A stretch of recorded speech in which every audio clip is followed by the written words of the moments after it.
Soren, so stoked to have you here on the Mark Divine Show. Nice to meet you. Great to be here, Mark. Thanks for having me. Yeah, I'm super stoked. I know you did a lot at SoCal and USC, and now you're up in Seattle. Or you said split time between San Fran and Seattle. Two very interesting cities, by the way, which we might want to come back to and talk about, because that in itself is a whole leadership discussion. But what were some of your like formative influences? Help the listeners understand what shaped Soren and led you into kind of the path you're on today. Yeah, I mean, formal education's organizational psychology. So how do teams and organizations work effectively together? A Okay. lot of that's leadership.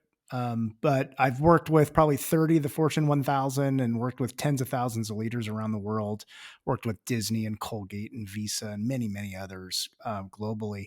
But part of my own personal experience, like I grew up with not a lot of resources, a mother who had a mental illness, Wow. father barely around. I moved 15 times before I was about 15 years old. Holy cow. So, the things that really shaped me early on were like learning how to live with ambiguity and uncertainty and work with limited data to make decisions. And so I've applied those things in my work and in my leadership development work and culture change work. Mm-hmm. So my personal experience and kind of the intelligence I developed because of those early experiences, I use today, and that's kind of led me to what I do today as well. Yeah, it just so happens that VUCA world, is upon us. And I think the way you grew up, I have, didn't grow up with a absentee father, but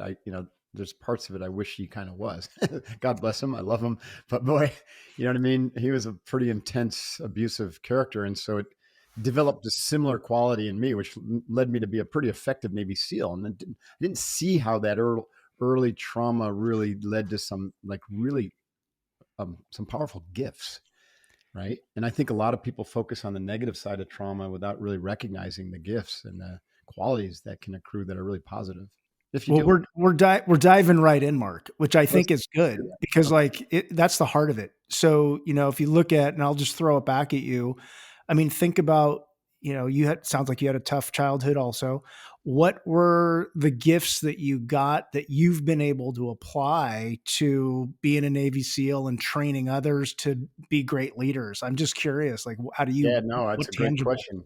And it took me a while to see these, and but they existed whether I saw them or not, and whether I, came to any sort of reconciliation, like a forgiveness, and all that's very important, I think, just for emotional growth. But I think when anyone who grows up in chaos and uncertainty, and that kind of trauma develops great sensitivity. So they're very aware of what's going on in their environment. And I think that's, of course, think about a Navy SEAL being really, really aware, right? So that's a very powerful gift. Um, you develop a certain kind of toughness and resilience, a grittiness that where it doesn't matter what people throw at you or what society throws at you. You're just like, bring it on. And it can't possibly be any worse than what I had, when I was 12 or whatever. So like for me, when I went through Bud's Navy SEAL training, I mean, there's some pretty intimidating instructors, right? And they are world class at getting under your skin and trying to break you down. And I remember just staring at them with a kind of a big smile on my internal face, going like, you got nothing on my father. Right. Right. So that kind of resiliency and grit was a gift. I'm Yeah, sure those are. there's just two powerful ones, but If you probably sat with all that for a little bit, you could probably find many more. of course. Yeah. In my example, living with a mother who was very unpredictable, I learned to read body language and facial Mhm. expressions. So I can go into, I can be in a room and facilitating 100 people and read the room like really well, and I have an Interesting. awareness of that kind of subtle languaging that's happening all the time. Right. But everybody has that. And so you don't have to have big traumas either. I mean, No. there can be little things that shape you, that give you sensitivities. And, it's really the essence of it is we all have practice coping growing up and, the street smarts that we develop. And the skills we build for that 10,000 hour rule, whether we're doing a formal thing or we're doing informal stuff. And that's really, I think, what we all have an opportunity to leverage if we get in touch with it. I mean, it's one thing to Right. know we have it because it's just kind of a knee jerk reaction and we were able to survive. It's another to be self aware of what those things are that you've developed and really leverage them. Yeah, that's the key point, because you can't not be them, because that's the sum total of our conditioning. And so everywhere we show up, that's what we show up with. But what you're saying is becoming aware of those and then leveraging. And that term leverage means probably like bringing out the best in them, or utilizing them in a different way. Yeah. What So do if you- you're, if I've recognized that I'm pretty good at reading body language and kind of understanding subtle assumptions and kind of group behavior and dynamics. So I've done a lot of culture change work in organizations because you've got to Mhm. decipher stuff that is kind of below the surface. That's right. And so the trick is to look at your experiences and understand what they gave you that might have been, challenging at the time, but instilled some things in you.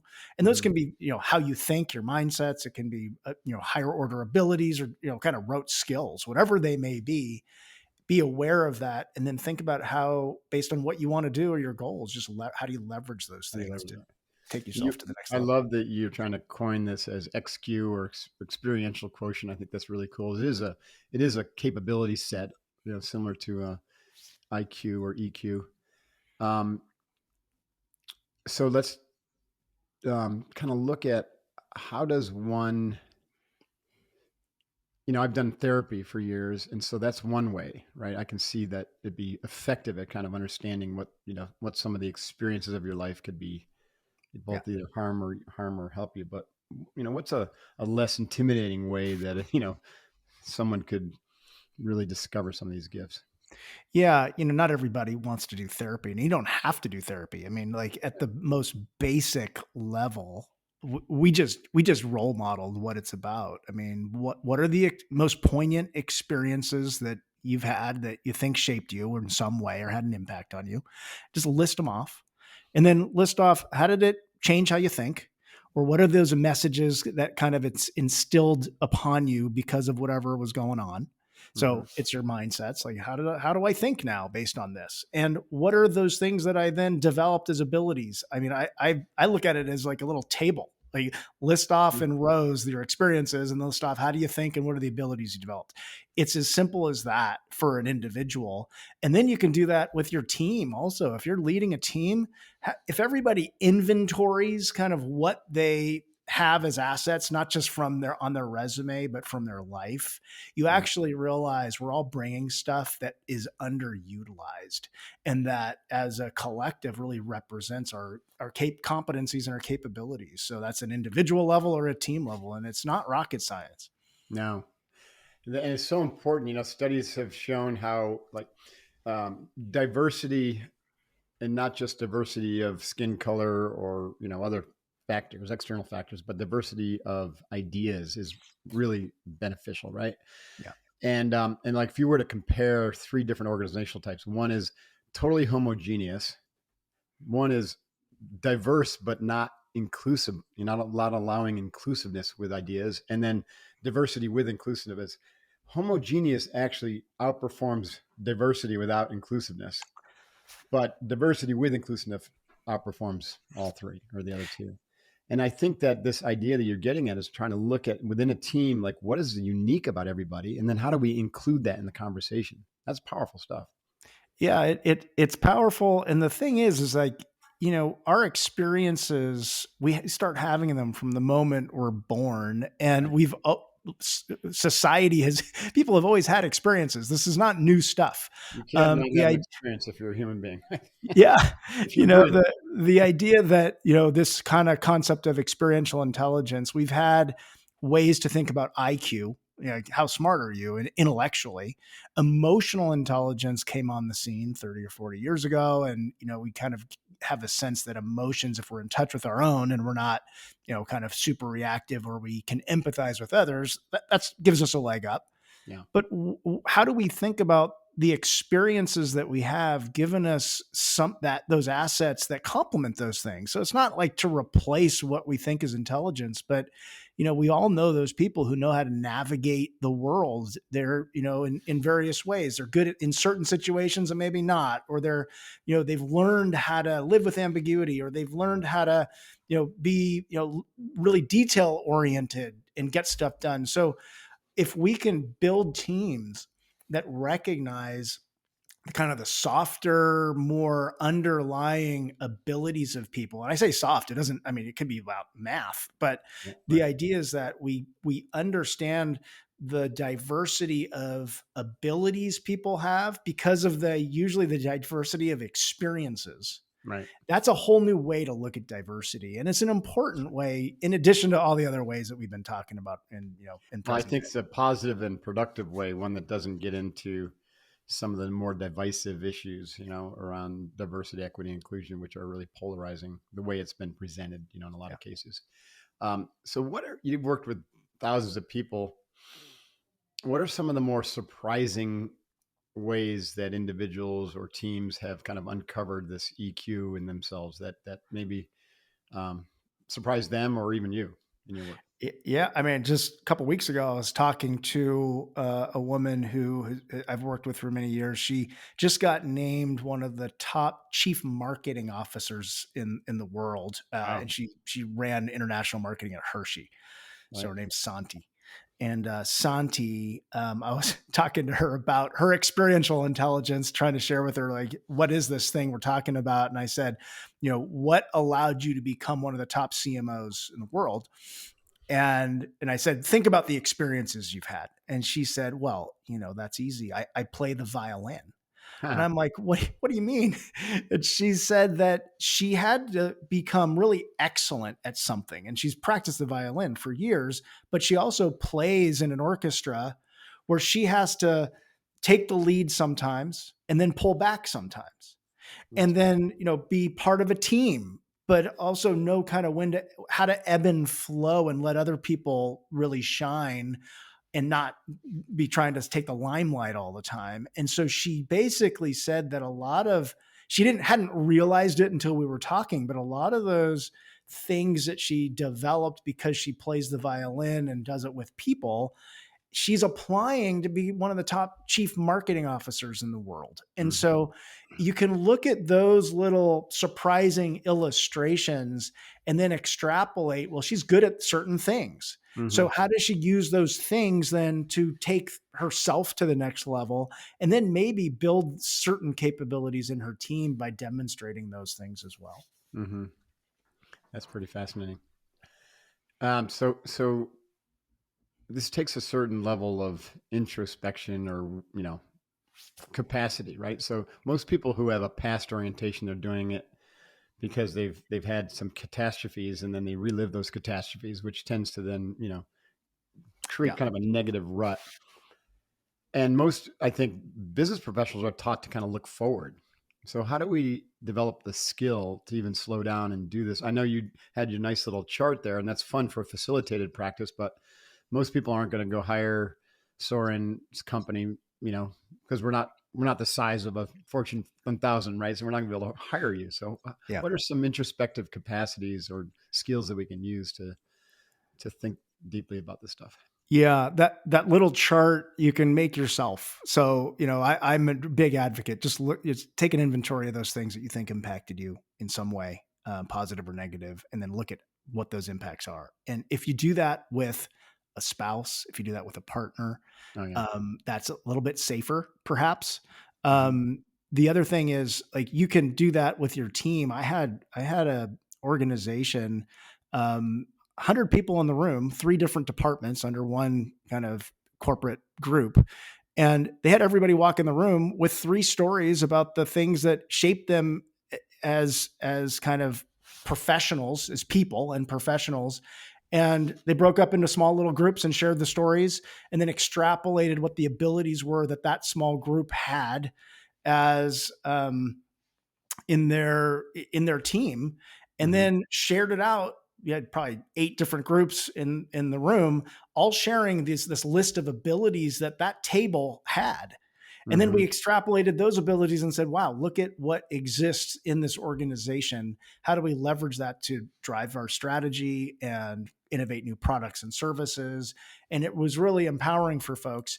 And, that's something that if you're a manager in a team or you're in a team, you just suggest, hey, let's look at the things that we bring and to the party that might fall outside of our resumes or what other people kind of know us formally to bring.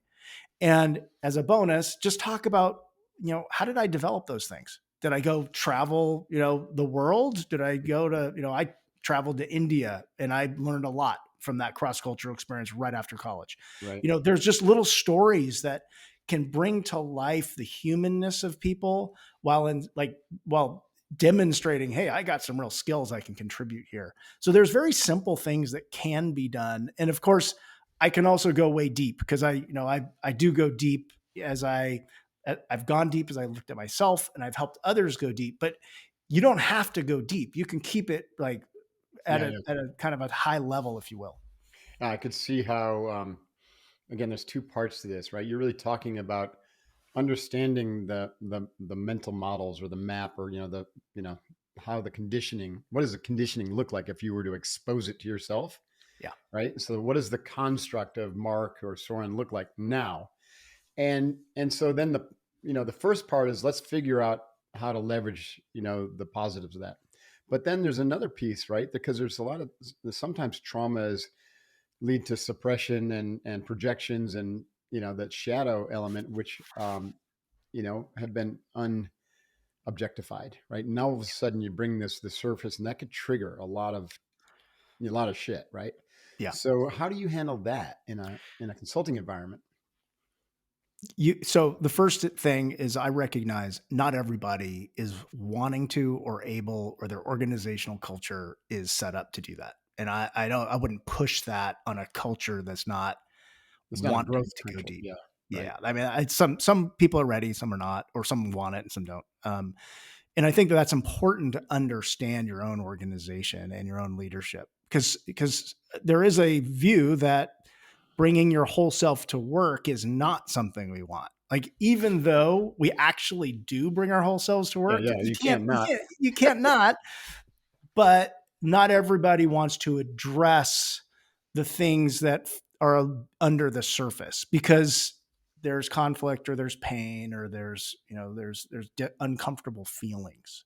Right. So like that's just kind of out of the gate. I'd say understand. Do you want to go there or not, as an individual, as a team, as an organization? Yeah. Um, if you want to go there, then The let's look at that. the irony, though, is that when you create the psychological safety for that to be okay, then the organization flourishes, right? That's like Brene Brown's work, and the Yeah. whole work of Edmondson and psychological safety is like, let's create those conditions, and then, right, it's okay to have those discussions and take your masks off, and right. But so if you're saying at the outset of that your culture, you're not a culture that allows that, then what you're saying is you're okay to limit, It, productivity. You're okay to limit, right, growth. You're okay to limit your organization, I usually try to push people to make a conscious choice about that. right? It's like, okay, I am going to limit myself because I don't want to go there. How, And I'm it's unfortunate, but it's a yeah. choice, right? And generally, how often is it that the actual leader, CEO or executive team that says, "Oh no, we can't go there," because they haven't gone there themselves? Yeah, I think it's more frequent than we would like to think it is. Hmm. And sometimes at the top, I worked with a Fortune 500 company. Their CEO had a finance background. Uh-huh. And I was there to look at culture and how to change it to get more innovation. So it wasn't even that soft. I mean, it's like, how do you give people rewards and metrics and create an environment to get more, kind of ideas. But the word culture felt too soft to this person. And we couldn't even he actually said we can't use the word culture as we worked in the organization. What? Interesting. So believe it or not, and we're talking Fortune 500 company. And so the you'd be surprised about the lack of willingness to recognize that our whole selves actually come to work, and that Hmm. we have an opportunity to really leverage that if we are willing to look at it in ourselves first. And so it's, I'd say it's probably 60-40 away from doing it. And as Right. I have experienced it in my professional career. I would say that's my experience as well. I mean, we're working with kind of like people are on the cutting edge because they first work with us as individuals, right? And then they own companies or they're the top executives, so they bring us into their organization, and that then they've already bought into their own Yeah. growth. I'm curious. So developing this capacity as a team to look for this and then to bring it out, like what besides just more creativity, what are some of the benefits? Like what have you seen kind of contributing to the organization that's practical? I mean, what is Yeah, I mean, so right now we've kind of gone back and forth these days in terms of like, is there enough talent out there to hire, or were there layoffs? Like, it's kind of a little right? confusing out there. But the essence of it is, you're going to need, if you're in an organization, you need good talent. So, do you pigeonhole talent and require a college degree? Do you pigeonhole talent and require very specific job experience with keywords, or do you really look at the abilities that you're wanting to hire for and grow for, and look and expand and kind of hire outside the box so that you're getting people who might not have direct work experience tied to a job, but could do a great job? So, an example, I also have a software startup, and we hired somebody who she's 23 years old and had no business experience. Hmm. And when I talked to her, she wanted an internship. And I said, well, you don't have any business experience. What have you been doing for this amount of time? She's like, I'm about to go back to school. But she said that when she was in middle school, she moved from Berkeley, California to Israel. And she didn't speak any Hebrew, went into school, had to learn the language, learn the culture, then went into the Israeli military Oh wow, for a yeah, year because it's compulsory for a right. year. Hmm. She then was asked to stay on for another year and lead a battalion of 20 soldiers, which she did. And I said, how'd you learn how to do that? And she said, I had to figure it out, is what she Right, said. right. Then apparently she was one of the top snipers She's in 23 and did all she's that. like, That's at pretty the time she's incredible. like 21. So she clearly had focus and perfection and presence to be like so accurate Right. with with what she was doing. And then she took 6 months off and traveled alone in India.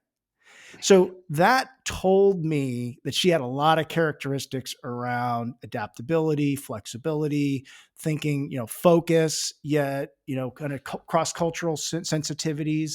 I hired her as an intern, and a few months later, we hired her, and she was leading software development teams in Africa, Europe, US within a year. That's awesome. So, like, That's awesome. no, most people would have never even hired her as an intern. Right. And so now she's thriving in this organization, and it's a great illustration of hiring outside the box. And so that's a very practical That example. is.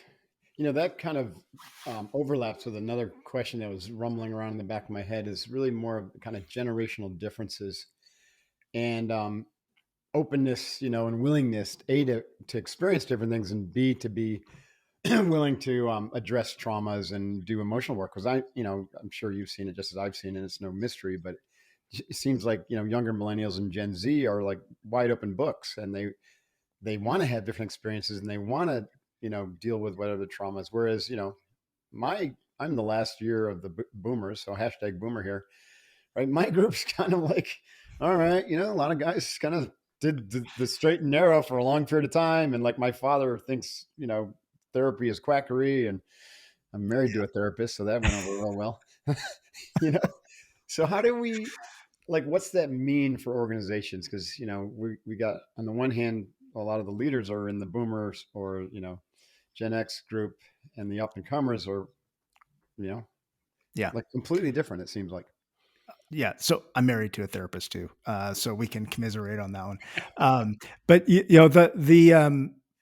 I'm the oldest of the Gen X generation, essentially, and so Okay. you and I are right there in a zone of growing up in a culture that placed shame on mental illness That's and right. mental struggles. That's right. And so what the good news is that, and it's hard because right now we have an epidemic of mental health issues. Hmm. But the good news is that we look at mental health as on par as just health Hmm. these days, much more so than when you and I were growing up. There's not Hmm. shame tied to it so as much. So the that sets a tone where I think that if we look at the traumas, and I want to also say it's not just the big stuff. If for example, if you're criticized by a parent, just over time, those can be little impacts so that when you're in a work situation and your manager wants to give you feedback,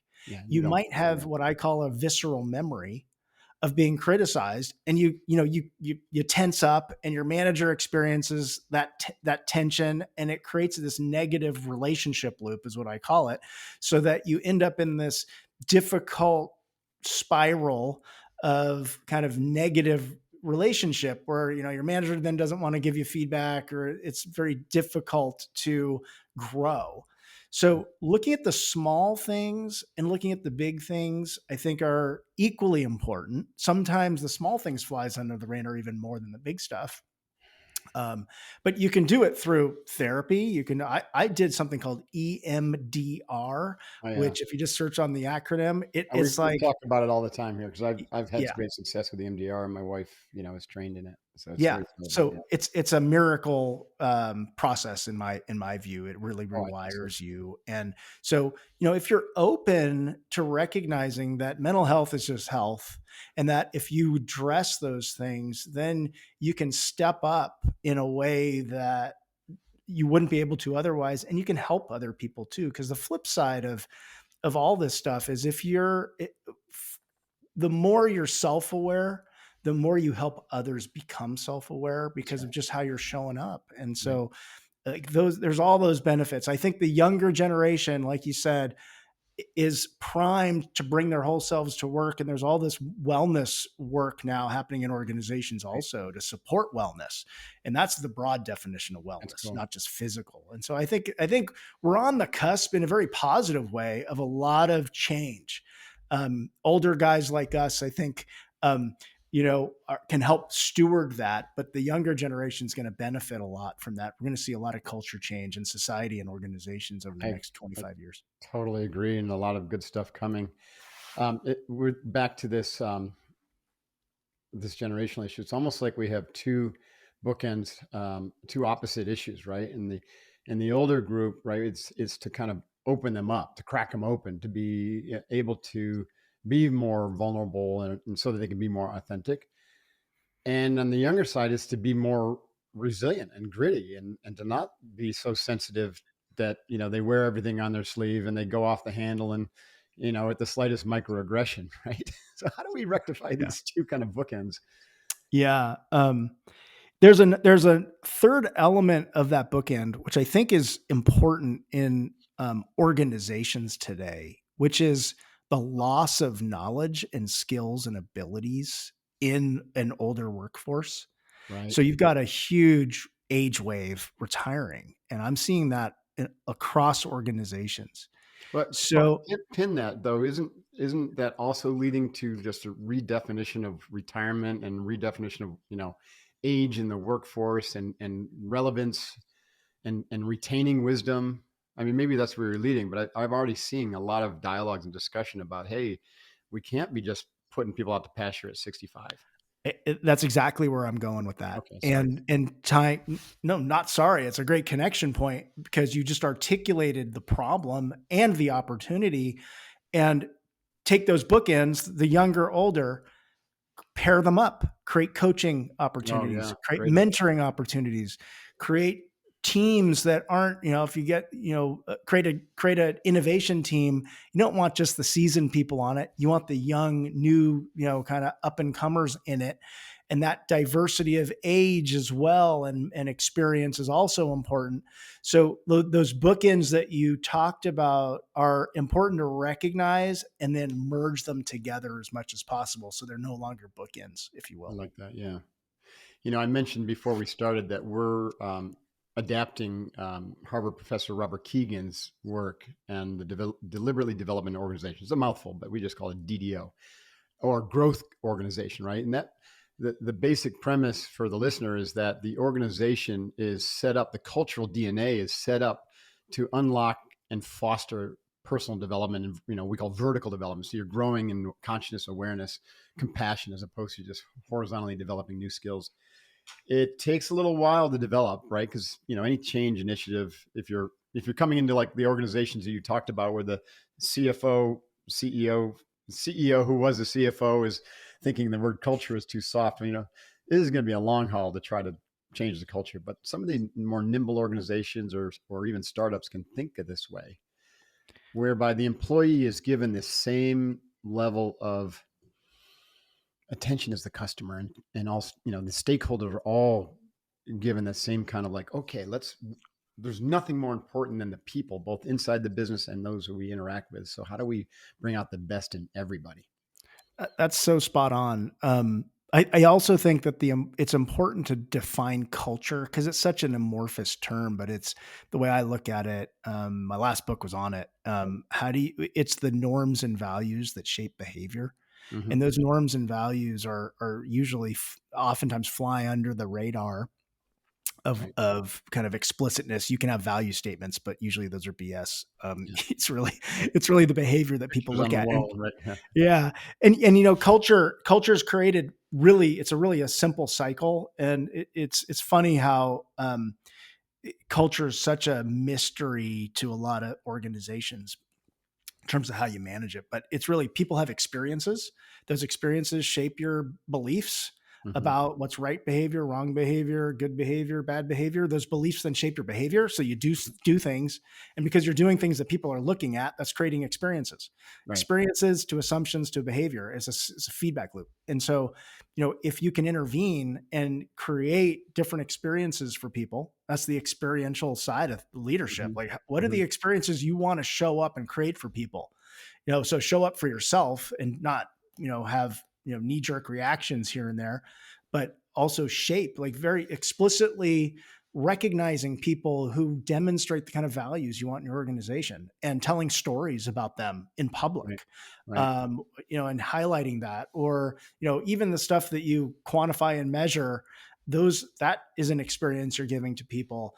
The work processes you decide to create experiences. So are they Mm-hmm. difficult and broken, or are they streamlined and simple? Like, there's a Right. Right. lot of things that create culture that are both formal and less formal, that I think if you're conscious of, what you just described in terms of your latest work, Mm-hmm. and it sounds like you're kind of intentionally shaping it so that Right. it Well, goes that's vertical, right? the old way was culture just kind of happens, right? Yeah. And I think that that's true. It's going to happen anyways, but it's kind of like a river. You can shape the direction by defining the banks of the river and kind of where the turns are.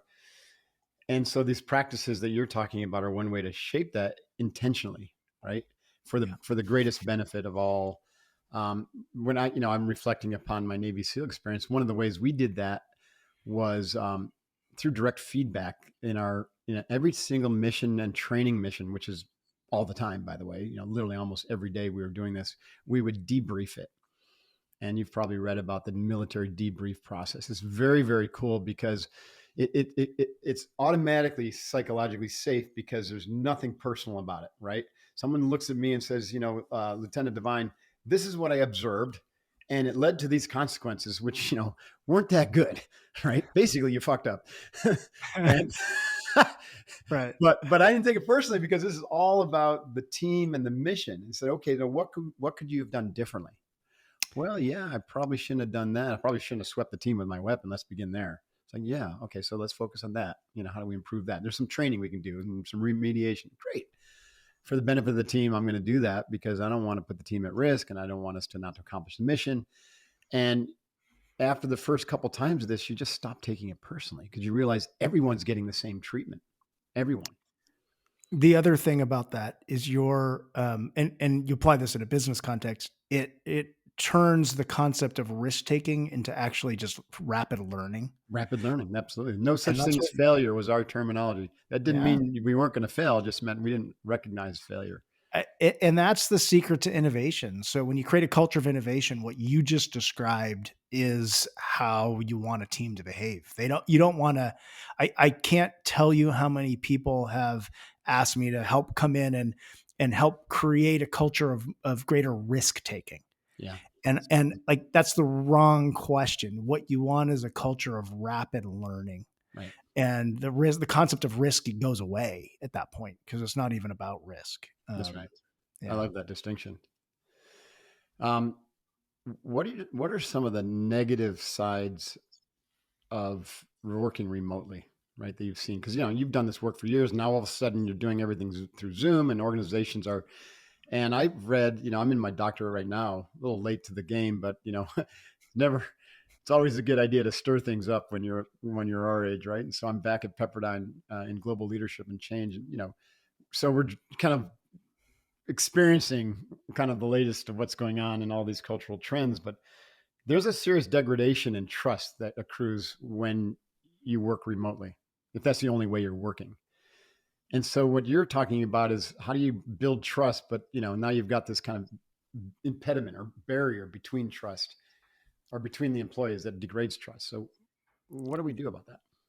Yeah, the research on virtual teams, and I was running the internal strategy group at Hewlett Packard HP, and we were a remote team working in 1999 Really? 1988 using technology. So we had a lot of practice with this. But the best practices is basically if you can, you meet face to face once, then you can go virtual because Okay. that trust in a physical environment, it's hard to repeat that in a virtual world. Now, not everybody can do that. So, Mhm. that if you can, that first time, it's good to meet in person. Then you go virtual and you got a foundation. If you can't do that, a lot of the same principles apply, but there are some differences. Mhm. I can still read facial expressions on video, Right. but if the video is fuzzy, or if there's stuff happening in the background, or if I see a glare in your eyes and you're not focused, like there's a lot of distractions that can happen and a lot of facial cues and subtle body language that can be missed. Are there any So best practices there? For instance, like it drives me crazy in my PhD cohorts when people keep their cameras off. Is that allowed in an environment of high trust and in a work environment, or what are some of the best practices? yeah, I've seen two, and I don't think there's research on the actual best practice, but I've seen two philosophies. One is you let people do what they do because some people might be breastfeeding their baby and like that's okay because they want to create as an inclusive environment as Right. possible and people can participate. And then it's about trusting that they're focused and participating. Right. So that is if you really want to foster trust, let people do what they want to do. Right. Now, on the other hand, um, in a lot of the meetings that I run, I want to have people on video and I ask for that unless there's a reason why they don't have to give the reason, Right. unless there's a reason why they want to be off video. Right. And so, trying to But create if a they were in the norm. office, you can't like turn your face off. You can't turn your face off. Uh, you might be able to a little bit if you're in a bad To mood. some degree, right? But yeah, so there are different philosophies here. There's no research that says one way or the other definitively, and I think some of it just happens to do with the leader and what you want as the norms to create. Right. I have worked with a number of companies that are trying to figure out what that back to kind of post-COVID back to work model is. And forcing people back into the office is not working. Right. Meaning good talent and people who want flexibility have a lot of choices these days. And so Right. if you're too overly engineered, you're going to lose good people. And so I think you just have to be careful about that as a general principle as well. Yeah, that makes sense. And one more question about culture and organizations, and I want to, kind of wrap up by digging a little bit more into your book, is this growing trend toward a 4-hour work week. What's been your experience with that? Well, I mean, the whole concept of the actual I 4-hour didn't mean work week. 4 hour. I mean 4 day work week. 4 hour work week was no, that was Tim Ferriss's deal. I Yeah. misspoke. I meant the 4 day work week. I, Wouldn't it be nice if it was only 4 hours a week? yeah, I think the general principle was it would be great if we could really do 4 hours, but I think no one but Tim can do 4 hours. The 4-day work week, the research is coming out. There was just a research study that said actually the productivity of a 4-day work week is equal to a 5-day work week. Mhm. Um, I think if you're looking at kind of knowledge workers, um, these days work and kind of personal life oftentimes are blending and intermixing, and Right. how you're counting days, I'm not even sure Right. anymore, because like you're working in the morning and then you work out in the late morning and you come back and you do some work in the afternoon and you take a little time off and then you go and work a little bit at night.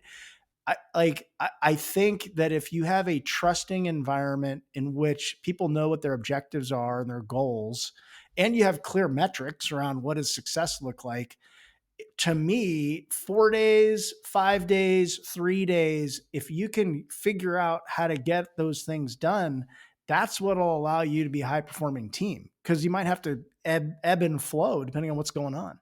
Right. And I think it does support kind of the idea of the meritocracy, which and with a high trust environment, right? Which says, okay, yeah, let's trust, and if there's a gap, then we'll deal with that. But if if everyone's rowing hard and we're getting shit done, and it's only taking you 3 days this week, so you can go up to the slopes, awesome, shouldn't be a problem. Yeah, there's the jury's out in terms of how organizations are going to manage that. I think a Right. lot of the older managers and leaders have a harder time letting go of that control and visibility. Yeah. It's difficult, but I think that that's the direction we're headed. If you again you look at the younger generation and the kind of the new cultural norms that are being created and pushed for, we're moving that way. I don't think we can backtrack on it. I think we can figure out how to incorporate it in a moderated, reasonable way so things just don't blow up in our organizations. Hmm. But we're moving in that flexible, trusting, world. Now, at the same time, you have things like quiet quitting and Hmm. other concepts like that, which are rubbing against kind of the I guess the opportunity to do that, because it Hmm. suggests that you can't trust people. I think if we are really wanting high performing teams and organizations, we have to embrace that and deal with the variances, the negative variances, rather than Yeah. try to have more control. I love that. So kind of the point here is, if you have a culture that, or an organization that just wants to use some strategy like that to improve culture, it doesn't always work that way. The better thing to do is to focus on becoming a psychologically safe and growth oriented culture. And then if that culture, the people in that culture decide they want to have a 4 day work week, it'll happen, as opposed to try to Completely. dictate that Yeah. stuff top down. Yeah. And you want to let people, give people opportunities to focus on and grow in the ways they want to grow. Right. And if they see those opportunities, they're not going to quiet quit. That's They're right. going to want to engage. Yeah. And engagement historically has been around like 35% in organizations. We got to get that up. Yeah. It's for the benefit of everyone. So you wrote this book we mentioned earlier, the idea of like the experiential quotient. I love that. What else in there that we not touch on that'd be really valuable to highlight for the listener in the last few minutes? Yeah. I think that the notion that experiences deliver real intelligence it's been around forever. We all have street smarts. Sometimes the smarts we have serve us well because they've helped us survive and grow and cope in whatever our lives are. But sometimes those smarts outsmart us later in life. Right. And so we need to look at those little things that we've been doing and the big things that maybe we've been doing that may not serve us well. Mhm. Marshall Goldsmith, the leadership coach, has a book, What Got You Here Won't Get You There. Yes. And so the whole idea that we all have real smarts from our experiences that complement our IQ and our EQ. And it's just really a matter of understanding it and then figuring out how to use it and then draw it out in other people to make it explicit. So Right. it's a simple concept. It's been around forever. It was actually the word experiential intelligence was created by the former president of the American Psychological Association, Is the that right? APA. Okay. Yeah. So like it's not mine per se, but I've built it out and because we're ready for it. Like we're in so much change and disruption today in society and in business. We have to recognize there's other success factors to use ourselves and then to draw out in our teams and organizations. So I think we've never been more ready for this idea as a mainstream way to think about what makes us smart and what gives us legs to do what we want to do in life. That's awesome. By the way, there's some other concept vying for the XQ, domain ownership, and that's the exponential quotient, right? The exponential mindset. Peter Diamandis and Yeah. Salim, all those Oh guys. yeah, out of Singularity. That's I've right. Yeah. I've seen Salim talk a few times. Yeah. Great speaker. Okay. Yeah, I mean, all of that.